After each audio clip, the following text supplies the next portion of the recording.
Merhaba arkadaşlar, kanalıma hoş geldiniz. Bugün güzel, ajurlu bir model başlayacağız. Modelimde kullanacağım ip şöyle orta kalınlıkta bir bebe yünü. Şişlerim 3 numara. Modelimiz oldukça güzel, kolay, gösterişli bir model. Umarım siz de beğenir, benimle yaparsınız. Yapım aşamalarına geçmeden önce kanalıma abone değilseniz abone olup videolarımı da beğeniyorsanız beğeni yapmayı, yorum yapmayı, beni desteklemeyi unutmayın. Şimdiden hepinize teşekkürler. Dilerseniz yapım aşamalarına geçelim. İlmeklerimizi alarak başlayalım. Bu model için ilmek sayısı 2 ve 2'nin katları olması gerekiyor. Şöyle yani çift sayıda olması gerekiyor. Yapacağımız örgüye göre bu şekilde ayarlayacağız.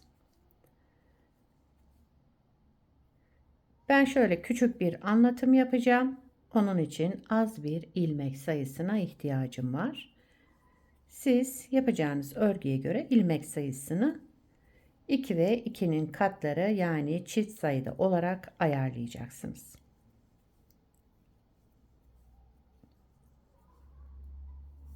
Şöyle 2, 4, 6, 8, 10, 12, 14, 16, 18.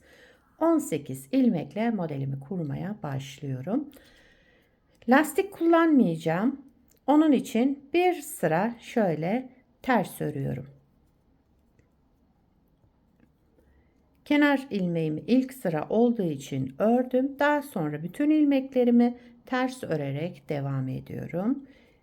Bir sıra zemin hazırlayacağım. Örgümün ön yüzüne geçince modelimi kurmaya başlayacağım.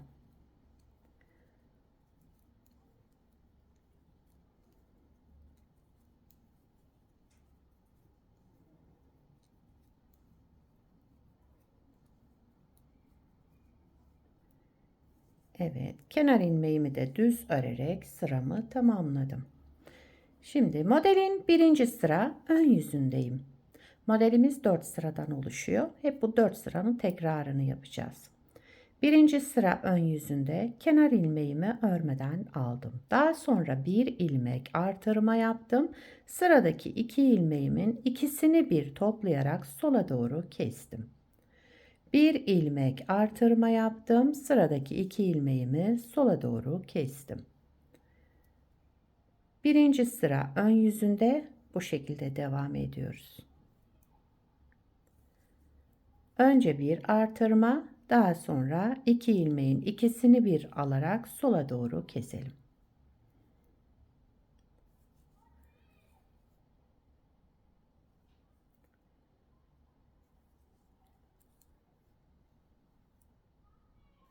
Evet, son iki ilmeğimi de düz örerek kestim. Daha sonra kenar ilmeğini örüyorum. Burada artırma yapmıyorum. Bakın kenar ilmeğinden önce artırmamız yok. İkinci sıra arka yüzüne geçtim.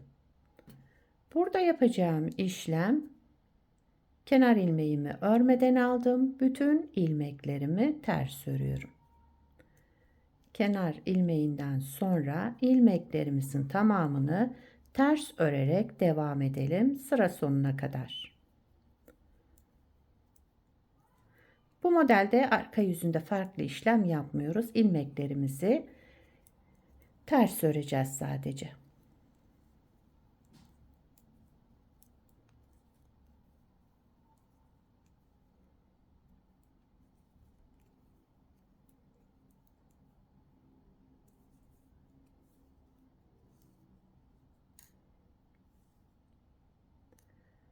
Üçüncü sıra ön yüzündeyim. Kenar ilmeğinden sonra bakın ajurlu olan ilmeğim var. Bunu düz örüyorum. Bir ilmek düz ördüm. Daha sonra artırma yaptım. Sıradaki ilmeğim ve arkadaki ajurlu ilmeğimin ikisini bir alıyorum. Şu şekilde ikisini bir alarak sola doğru kestim.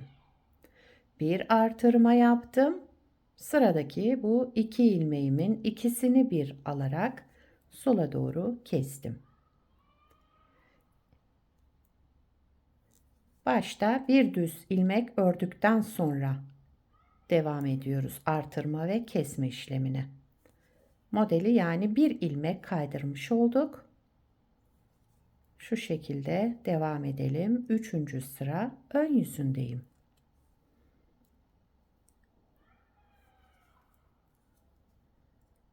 Bir artırma.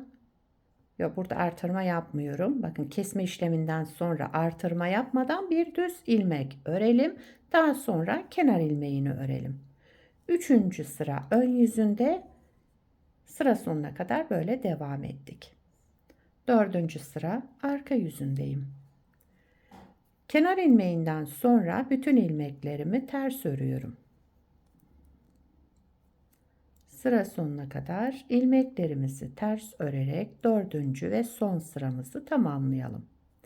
Modelimiz hep bu 4 sıranın tekrarından oluşacak. Sadece 3. sırada bir ilmek örerek modelimizi kaydırmış oluyoruz.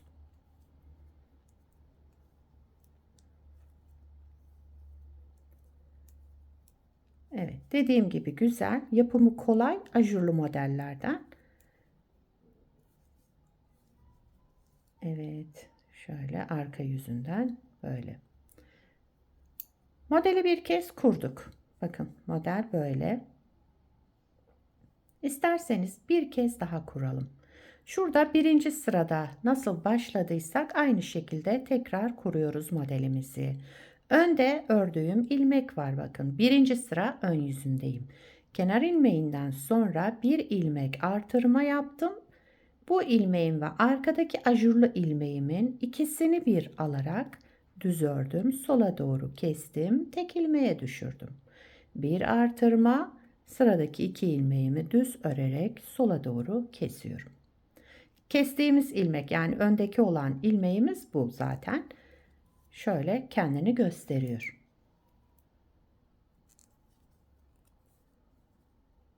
Sıra sonuna kadar devam ediyoruz. İlmeklerimizi ikişer ikişer alarak kesiyoruz, tek ilmeğe düşürüyoruz.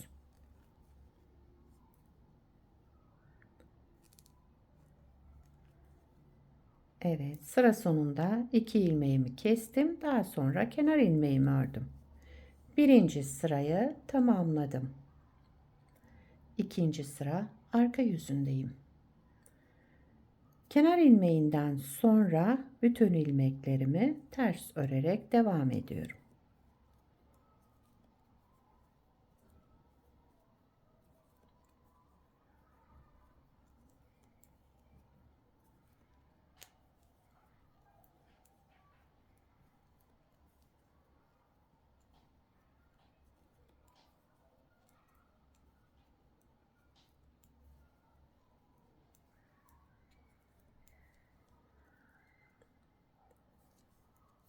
Evet. Üçüncü sıra ön yüzüne geçtim. Kenar ilmeğimi örmeden aldım. Öndeki, bakın, ajurlu olan ilmeğim. Bu sıra başında ilmeğimizi biraz sıkı alalım. Burada böyle esneme, sarkma olmasın. Kenar ilmeğinden sonraki ilmeğim ajurlu olan ilmeğim. Bunu düz örüyorum. Bir düz ilmek ördüm. Devamında bir artırma yaptım. Kesme yaptığım ilmek ve arkasındaki ajurlu ilmeğimin ikisini bir aldım. Sola doğru kestim. Aynı şekilde devam ediyorum. Önde kesme yaptığım ilmek, arkasındaki ajurlu ilmek olacak. Önce artırma, daha sonra iki ilmeği düz örerek, yani iki ilmeği bir alıp düz örerek keselim sola doğru.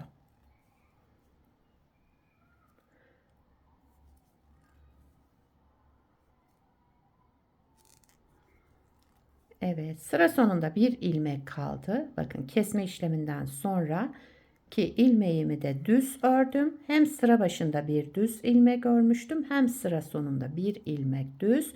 Daha sonra kenar ilmeğimi örerek üçüncü sıramızı tamamladık. Dördüncü sıra arka yüzündeyim. Kenar ilmeğinden sonra yine bütün ilmeklerimi ters örerek devam ediyorum.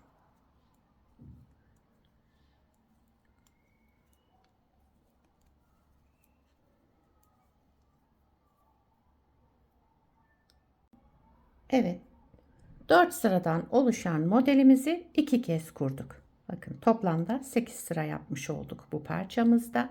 Model böyle devam ediyor. Bir parçada daha önce hazırladım. Modelin ilerlemiş hali böyle olacak. Şöyle göstereyim. Burada da tekstil tipi lastik yaptım altına.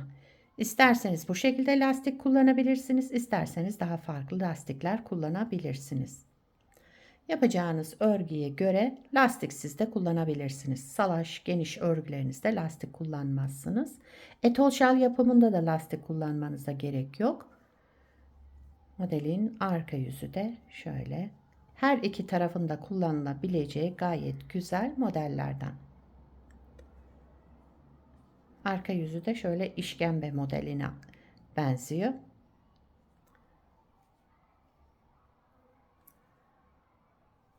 Evet. Bu modeli yetişkin örgülerinde, çocuk örgülerinde hepsinde kullanabilirsiniz. Gayet güzel, yapımı kolay, çabuk ilerleyen modellerden. Sizler de nelerde kullanacaksınız bu modeli, onları yorumlarda yazarsanız sevinirim. Etol şal yapabilirsiniz. Yelek, hırka, süveter, bluz yapımında hepsinde kullanabilirsiniz bu modeli. Beni buraya kadar izlediyseniz bir beğeni yapmayı, yorum yapmayı, beni desteklemeyi unutmayın. Şimdiden hepinize teşekkürler. Yapacak olanlara kolay gelsin. Bir sonraki videoda görüşmek üzere. Hoşça kalın.